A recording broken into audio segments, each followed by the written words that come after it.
Hello বন্ধুরা, কেমন আছেন সবাই? আশা করি সবাই ভালো আছেন। বন্ধুরা, আমাদের গল্পগুলো যদি ভালো লাগে অবশ্যই লাইক করবেন আর কমেন্ট করে জানিয়ে দেবেন। আর চ্যানেলে যদি নতুন হয়ে থাকেন অবশ্যই সাবস্ক্রাইব করে পাশে থাকা বেল আইকনটি প্রেস করে রাখুন। আর যারা অলরেডি সাবস্ক্রাইব করে রেখেছেন তাদেরকে অসংখ্য ধন্যবাদ। গল্প হার্টলক পর্ব অল ইন 27, লেখিকা অল ইন্ডিয়া রুহি। টুং করে শুভ্রার ফোনটা বেজে উঠল। ফোনের লাইট জ্বলতেই ইয়াসার দেখলো আলবির এক কাঁধে হাত রেখে কাত হয়ে দাঁড়িয়ে আছে শুভ্রা। পিছনে পাহাড় নদীর মতো কিছু দেখা যাচ্ছে। সেসব ইয়াসারের চোখে ঝাপসা, অস্পষ্ট। স্পষ্ট শুভ্রার আলবির মুখ জোড়া। বিস্ময় না লুকিয়ে রেখে ইয়াসার বলল, একটা কথা জিজ্ঞেস করতে পারি, মাইন্ড না করলে? ফোন থেকে চোখ তুলে তাকায় শুভ্রা, হাসি মুখে জবাব দেয়, হ্যাঁ শিওর। আপনি আলবি ভাইকে চেনেন? বলে ফোনের দিকে আঙ্গুল তাক করে ইয়াসার। ওয়ালপেপারের বাতি নিভে গেছে ততক্ষণে। শুভ্রা ভ্রুকুটি করে বলল, পাইলট আলবি? হ্যাঁ, আপনার ওয়ালপেপারে যার ছবি দেখলাম। শুভ্রা আবার ফোনের হোম বাটন ক্লিক করে। ওয়ালপেপার জুড়ে ভেসে ওঠে পূর্বের ছবিটা। শুভ্রা ঠোঁটের হাসি দীর্ঘ করে জবাব দেয়, চিনব না কেন? এই তো আমার বয়ফ্রেন্ড। আমরা একসঙ্গে অনেকবার কাজ করেছি ফ্লাইটে। ইয়াসারের দুই ঠোঁট খুলে যায়। থম খাওয়া দৃষ্টি তাকিয়ে বলে, ইনার বোনের সাথে আমার বড় ভাইয়ের বিয়ে হচ্ছে। এবার অবাক হয় শুভ্রাও, দুই চোখ মেলে ধরে বলল, সত্যি? হ্যাঁ, ওনাকে আগে চিনতাম রুহি টিচার হিসেবে। এখন সম্পর্কটা পাল্টে গেল। ওনার ছোট বোনের সাথেই আমার বড় ভাইয়ের বিয়ের ডেট ফাইনাল হয়েছে। আপনি কি রুহির ভাই? বলতে গিয়ে মুখ ছোট হয়ে আসে শুভ্রা।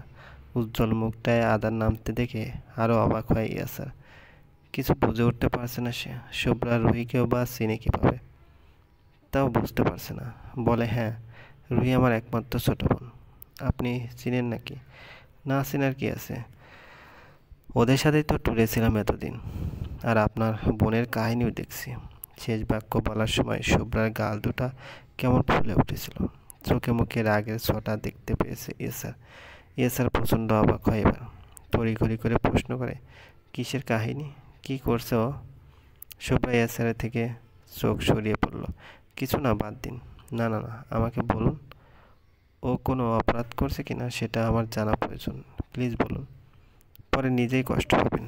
আমাকে হয়তো ভুলেও বুঝতে পারেন। আপনি বলুন, সত্যি মিথ্যা ধরার মতো জ্ঞানটুকু আমার আছে। ইয়াসার ধুকপুক করতে থাকা হৃদয় নিয়ে শুভ্রার দিকে তাকিয়েছে। শুভ্রার ভিতরটা খুশিতে বাকবাকম করে উঠতেছে। ইয়াসারকে বিচার দিলে হয়তো রুহির পাগলামিগুলো বন্ধ করতে পারবে। তারপর আলবি শুধুই তার। শুভ্রা বলল, রুহি আলবিকে লাইক করে, মেবি। ওর হাবভাবে তাই তো বোঝা যায়। আমাকেও একদম সহ্য করতে পারে না, কারণ আলবি আমার বয়ফ্রেন্ড। আর আলবির সাথেও ও যেরকম অ্যাটিটিউড দেখায়, কথা বলে, আচরণ করে, মনে হয় আলবি ওর টিচার না অন্য কিছু। কি? ইয়াসারের মুখ অপমানে থমথমে হয়ে যায়।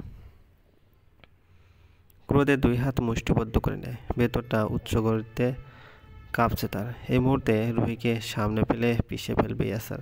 তার বোনকে এই শিক্ষা তারা কখনো দেয়নি। টিচারের জায়গা অনেক পবিত্র জায়গা। সেই পবিত্র জায়গাকে নোংরা করার শিক্ষা এই মেয়ে পেল কোথায়? ইয়াসার গমগমে সুরে বলল, আপনি সত্যি বলছেন? আপনিই না বললেন কোনটা সত্য কোনটা মিথ্যা আপনি যাচাই করতে পারবেন। তাহলে আমাকে অবিশ্বাস করছেন কেন? ইয়াসার উঠে দাঁড়ালো, রাগ মেশানো গলায় বলল, আজ আসি, বিয়ের দিন দেখা হচ্ছে ইনশাল্লাহ। ইয়াসার চলে যেতে শুভ্রার মনে হলো, সে কাজটা ঠিক করলো তো?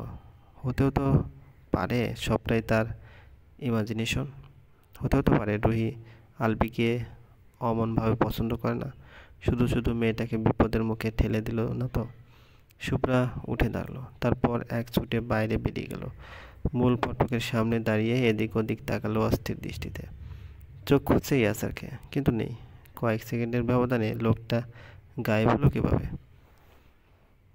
টিউলিপ বেগম চিল্লাতে চিল্লাতে সোফার ঘরে এসে দাঁড়ান। তার চিল্লাচিল্লি শুনে হাজির হয় মমতা আহমেদ, রুহির ছোট খালামণি সান্ত্বনা, সান্ত্বনার 13 বছর বয়সী মেয়ে কিরণ, রুহির একমাত্র ফুফি সুলতানা বেগম, তার বড় ছেলে জুবায়ের হোসেন, আর কেউ বাসায়। বিয়ের কাজে বাইরে সবাই। মোহাম্মদ আহমেদ প্রশ্ন করলেন বোনের উদ্দেশ্যে, কি হয়েছে, চিল্লাছিস কেন? টিউলিপ বেগম এদিক ওদিক তাকিয়ে রুহিকে খুঁজতে লাগলেন। খুঁজতে খুঁজতে বললেন, কোথায় তোমার মেয়ে, কোথায় আপা? ঘরে আছে কেন? ওকে দিয়ে কি দরকার? দেখো তোমার মেয়েকে, সে কোন সাহসে আমার মেয়ের গায়ে হাত তুলছে জানতে চাই আমি। উপস্থিত সবাই অবাক হয়ে যায়। শান্তনা বেগম বললেন, আপা ফাজলামি করে মারছে হয়তো, ওদের ভাই বোনদের ব্যাপার, আমরা বড়রা কেন নাক ডুবাচ্ছি? হ্যাঁ তাই হবে হয়তো, নয়তো রুহি কেন মুনিয়াকে মারবে, বললেন সুলতানা বেগম। টিউলিপ বেগম উঁচু স্বরে বললেন, ফাজলামি করে মারলে আমার মেয়ে এত কাঁদতো না, কিছু একটা তো অবশ্যই হয়েছে। ওকে ডাকো আপা, তোমার মেয়েকে ডাকো। মমতা আহমেদ নিরস্ত হলেন।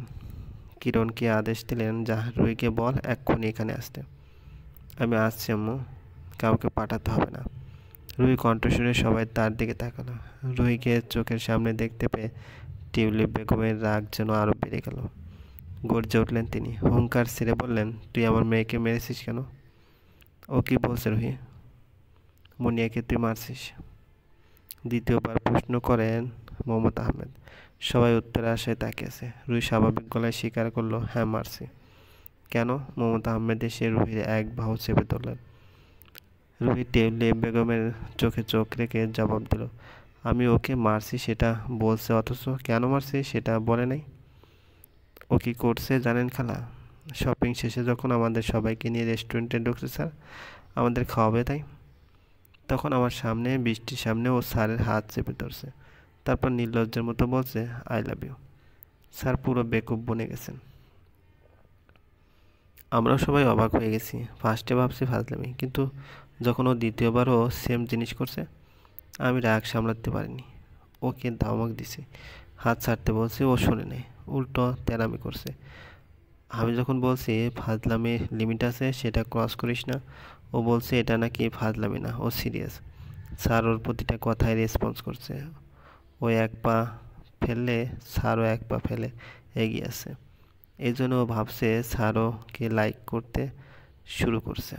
স্যার নিজে বলছে যে সে বিয়ান হিসেবে মজা থেকে এসব করছে, আর এগুলো তো অহরহ করে মানুষ, তার মধ্যে বিয়ের টাইমে এসব আরও করা হয়। এগুলো শুনেও কাঁদছে, স্যারকে বেহার মতো রিকোয়েস্ট করছে। শেষে রাগ করে স্যার তার বোনকে নিয়ে চলে গেছেন। আমি নিজেকে আর সামলাতে পারিনি। ওর কারণে আমাদের সম্মান কতটা নামলো, কান্ট ইউ ইমাজিন খালা। এই জন্য ওকে মারছি। আমার জায়গায় ওর নিজের বড় বোন থাকলেও মারতো, নাকি চুমু দিত। এক নিঃশ্বাসে সবটুকু বলে থামে রুহি। সবাই চোখ বড় বড় করে তাকিয়ে আছে। টিউলিপ বেগমের রাগ আস্তে আস্তে নিভে যায়। তার মেয়ে এটা করতে পারে এই বিষয়ে শুধু সে না, সবাই শিওর। কারণ মুনিয়া এমন। কিভাবে ভালো মেয়েটা এত খারাপ হয়ে গেছে আল্লাহই মালুম। সবাই অনেক চেষ্টা করেও মুনিয়াকে ভালো পথে আনতে পারেনি। এটুকুন মেয়েটার এলাকার অর্ধেক ছেলেকে ঘুরিয়ে ফেলেছে, ভাবা যায়? মমতা আহমেদ চললেন এবার। টিউলিপ বেগমের দিকে তাকিয়ে প্রশ্ন করলেন, দেখছিস তোর মেয়ের কাণ্ড? না জেনে না শুনে আমার মেয়ের উপর আসছিস চিল্লাইতে। আরে আমার মেয়ে দুষ্ট হতে পারে, কিন্তু আমাদের মান সম্মান ডুবাবে এটা কোনো দিন করবে না। যা এবার গিয়ে জিজ্ঞেস কর কেন এমন করলো। এখন এই কারণে যদি আমার ছেলের বিয়েতে কোনো গ্যাঞ্জাম হয়, আমি একজনকেও ছেড়ে কথা বলবো না, মনে রাখিস। টিউলিপ বেগম নিস্তব্ধ হয়ে জায়গা ত্যাগ করলেন। রুহি দীর্ঘশ্বাস ফেলল। সে এই ভয়ে মানা করেছিল আলবিকে, আলবির প্রতি রাগ দেখিয়ে তাকে থামাতে চাইছিল, কিন্তু আলবি শুনলে তো। গুনগুন করতে করতে রুহি নিজের রুমে চলে গেল। 4:30 বাজে ঘড়িতে। ঝকমকে রোদের আলো, তবে তেজ নেই তেমন। গায়ে পড়তেই শরীরে আরাম আরাম অনুভব হচ্ছে। রুহি হাত মেলে মাটিতে বসে রইল কয়েক মিনিট, তারপর আড়মোড়া ভেঙে আবার কাজ শুরু করলো। সে আর কিরণ মিলে মাটির হাঁড়িতে নকশা করছে। হলুদের স্টেজ সাজানোর সময় এগুলোও লাগবে। রুহির থেকে কিরণ এসব আরও ভালো পারে। রুহি কিরণের থেকে দেখে দেখে করছে বলতে গেলে। একসময় কিরণকে সে বলল, তোর হাতের কাজগুলো দারুণ হয়, আরও চর্চা করিস এবার এসব নিয়ে, ভবিষ্যতে কাজে লাগলেও লাগতে পারে। আমার তো পড়ালেখার চাইতেও বেশি ভালো লাগে এসব পুপি। কিরণ যখন নতুন কথা বলতে শিখেছিল, তখন রুহিকে দেখলে পুপি বলে ডাকতো। সে কেন ডাকতো কে জানে। সবাই অনেক চেষ্টা করেও আপু ডাকা শেখাতে পারেনি। বড় হলেও অভ্যাসটা রয়ে গেছে। এখনও রুহিকে পুপি বলেই ডাকে কিরণ। আগে রুহির কাছে পুপি ডাকটা শুনলে বিরক্ত হতো, কিন্তু এখন তার অভ্যাস হয়ে গেছে শুনতে শুনতে যেন। রুহি মেয়েকে গম্ভীর ভাব নিয়ে ধরে বলল, পড়তে হবে বুঝেছিস? পড়ালেখার পাশাপাশি এসব করবি। পড়ালেখা ইজ মেইন, বাকি সব এমনি এক্সট্রা কারিকুলাম অ্যাক্টিভিটিস, বুঝছিস? বুঝলাম, বলল কিরণ। তারপর দুজনে চুপচাপ, দুজনে মন দিয়ে মাটির ছোট ছোট হাঁড়িতে রং লাগাচ্ছে। মৃদু বাতাস হচ্ছে। রুহির গায়ে লেমন রঙের ঢোলা টি শার্ট, একটা দুলসে টি শার্ট, চুলগুলো উঁচু করে খোপা করা, সামনে কাটা ছোট চুলগুলো এসে কপাল ঢাকা, সেগুলো উঠছে। দূর থেকে দেখে বুকে অদ্ভুত তৃপ্তি অনুভব করলো জুবায়ের। অনার্স ৩য় বর্ষে পড়ছে সে।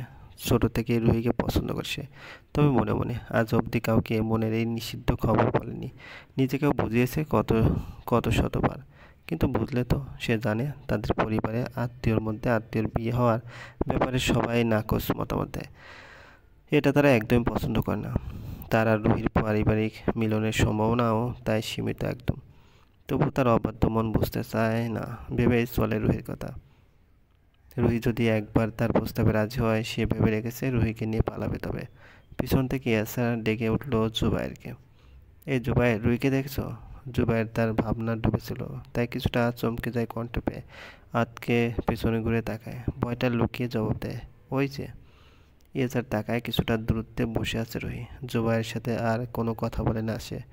গটগট পায়ে হেঁটে যায়, রুহির সামনে গিয়ে দাঁড়ায়। রুহি মুখ তুলে তাকায়, স্বভাব সুলভ হাসি ছুড়ে মেরে ডেকে ওঠে, ভাইয়া। এসার পাল্টা হাসি ছড়ে না, রাগ মাখানো গম্ভীর গলায় আদেশ করে, রুমে আয়। রুহি খানিক ভয় পেল। হঠাৎই তার ভাই এভাবে তাকে ডেকে পাঠালো কেন? এসার রুহির হাত ধরে আকস্মিক টান দেয়। রুহির কোলের উপর সদ্য রং করা মাটির হাঁড়ি ছিল, সেটা মাটিতে পড়ে ভেঙে যায়। রুহি অবাক হয়ে যায়, অবাক হয় কিরণও, দূরে দাঁড়িয়ে থাকা জুবাইরও। এসার সেসবে তোয়াক্কা করলো না, এক প্রকার টেনে হিঁচড়ে রুহিকে নিচের দিকে নিয়ে চলবে। গল্পটি ভালো লাগলে অবশ্যই লাইক করবেন আর কমেন্ট করে জানিয়ে দেবেন।